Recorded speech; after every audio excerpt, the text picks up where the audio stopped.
My next source tonight served as the vice president in Donald Trump's first term, the former vice president, Mike Pence. And thank you so much, sir, for being back here on the source. Obviously, glad to stop by. There's so much to talk to you about. And, I would be remiss, though, not to ask you about what we've seen playing out in Minneapolis today.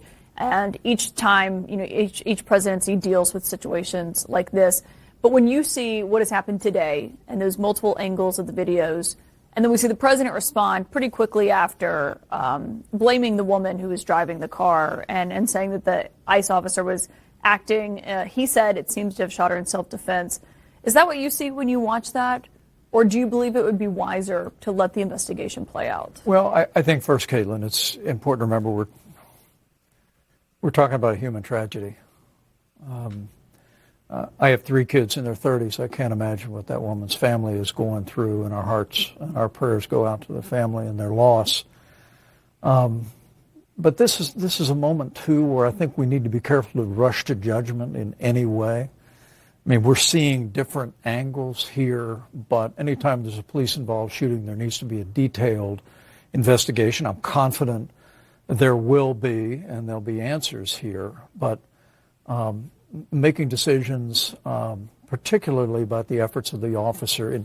In my experience as vice president, I found both Immigration and Customs Enforcement and Border Patrol officers to be some of the most dedicated men and women in law enforcement in the United States, and in the wake of the open border policies of the Biden administration, where we saw some 10 million people come across the border. These men and women are doing a hard job. They're going into these communities. And what I would like to see is more support from local and state officials for ICE agents doing a very hard job. And I also think today should be a cautionary tale that people ought not to, as reports in this case suggest, people ought not to be harassing ICE officers. They ought not to be trying to obstruct them as they do their work. And in any case that you deal with law enforcement, as I learned from the time I was a little boy, when a police officer tells you to do something, you need to do it. You need to stop. You need to respect law enforcement. And I think those are some of the lessons of today. But I'm confident we'll get to the bottom. What happened here, and the system will work. Would you be comfortable, as someone who's been in leadership, calling it domestic terrorism this quickly, before she was even publicly identified? Well, you opened the show and pointed out the fact that we don't know what was happening before then. I do know that the DHS secretary said that this was a group of individuals that was harassing the ICE officers before this incident took place. But look, what's clear, at least from one of those angles, is she ran the car into a police officer. Tragedy ensued. I grieve for the loss of life, but I can't help but think of that old biblical adage that the soldier does not bear the sword in vain, and that's one of the reasons why we, as citizens, need to respect people in law enforcement. When we're told to stop, when we're told to get out of the car, you should respond and respond respectfully. But the harassment of ICE officers that's happening in cities around the country, the 1,300% increase in assaults on ICE officers and assaults using vehicles by ICE officers, I think all of that has got to settle down and recognize these people are doing a very hard job.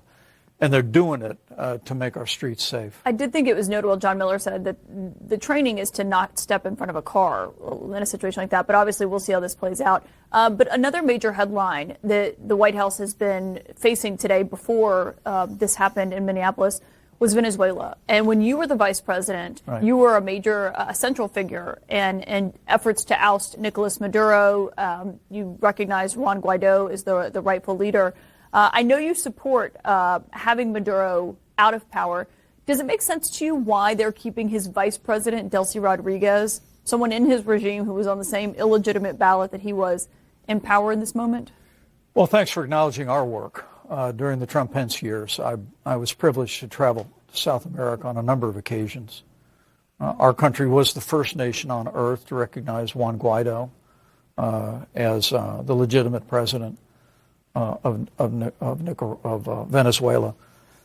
Nicolas Maduro wasn't so much a president of a country as the leader of a drug organization sitting on top of a country. He was a socialist dictator that impoverished his people, and I had long believed that Nicolas Maduro must go.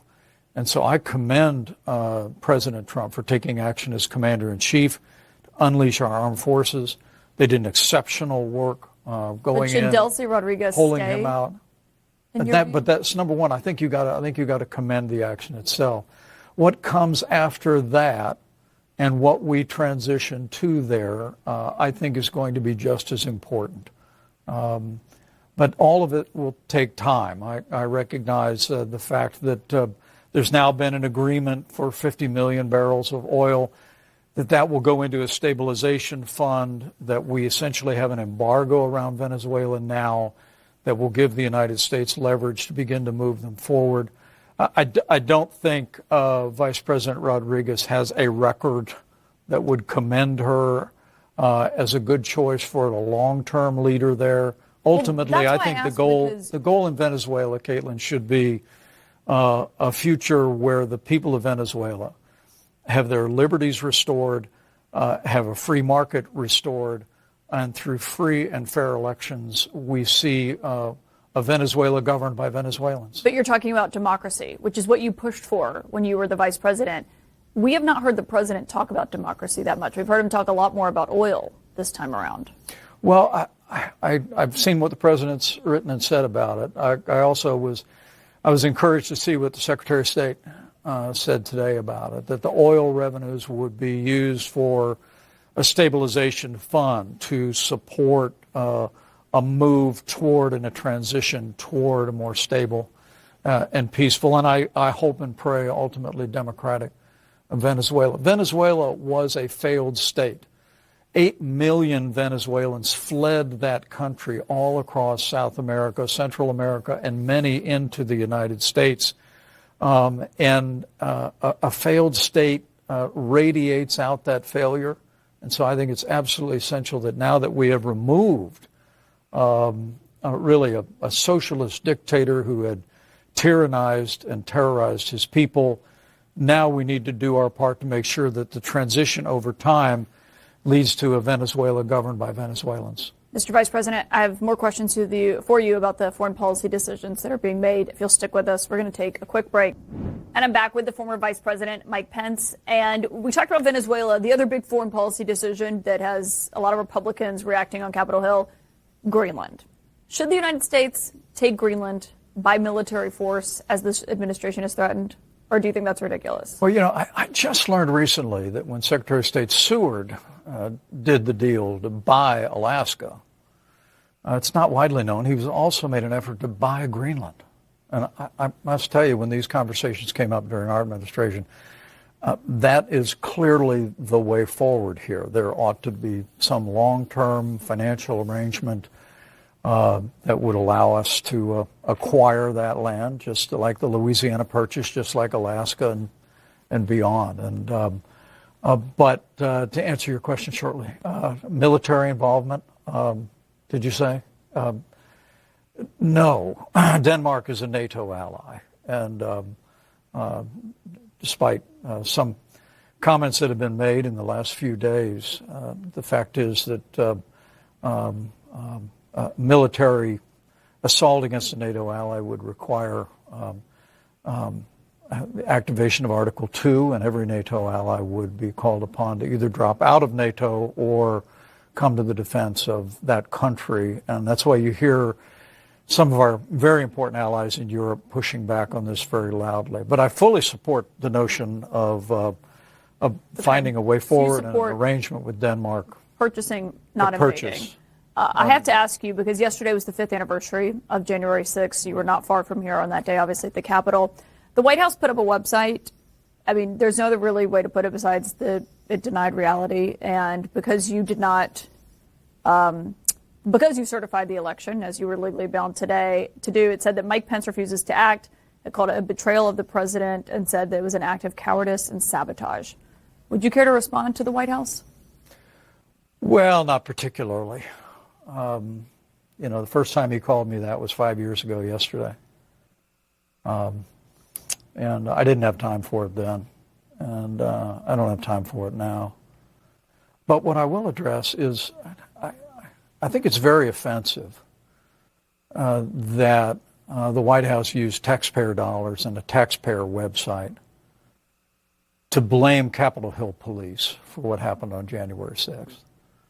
I mean, I understand the revisionist history that the president has tried to promote. I think the overwhelming majority of the American people know what they saw that day, and I know what I saw that day. And I trust our actions and the stand that we took to the judgment of the American people and to history, Kaitlin. But to seek to push the blame for that riot and the violence that ensued onto law enforcement, the very people whose courage brought an end to that violence and allowed us to reconvene the Congress the very same day and complete our work under the Constitution of the United States, I think was deeply wrong.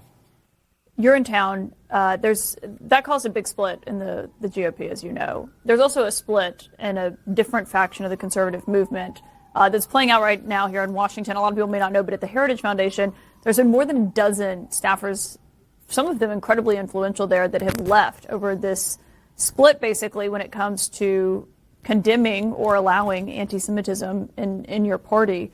A lot of them left and instead came to the group that you founded. Many of them started today. What do you make? Do you recognize the Heritage Foundation as it is today when you look at it? Well, I had a long-standing relationship with the Heritage Foundation. I think that institution contributed mightily to the conservative movement, but not just in the recent controversy over being unwilling to distance themselves from the likes of this Nazi Fuentes, but also in recent years to see that conservative flagship essentially embrace isolationism on the world stage, begin to embrace big government policies, even marginalize the right to life, I think has been disappointing and concerning to millions of American conservatives. And when we founded our group 5 years ago, it was simply to be one more voice in the conservative movement in Washington, D.C. And I was deeply humbled when some of the leading policy thought leaders at Heritage came to us and said, we see you as a consistent organization committed to that traditional conservative agenda.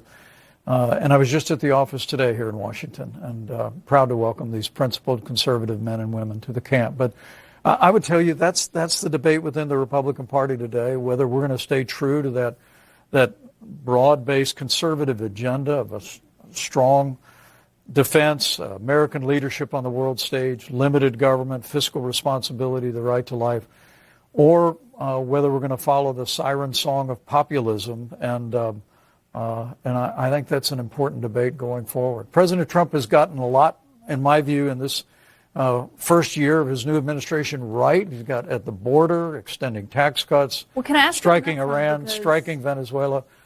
But there have been aspects of the agenda that represent more of that new right populism, and that's a debate I relish being a part of. And the midterms are coming up. The president said yesterday he thinks he'll get impeached if Dems take back the House. And one word is, do you agree with that?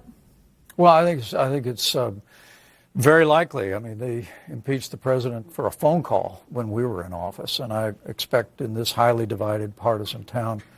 But I got to tell you, as I've traveled around the country the last 5 years, I really do believe the American people long for us to return to those timeless principles and values that really united the country the year that Ronald Reagan won 49 states. They were the very same principles that President Trump and I governed on. Whatever time I have left remaining in the public debate, I'm going to continue to be a consistent advocate for that broad mainstream conservative agenda.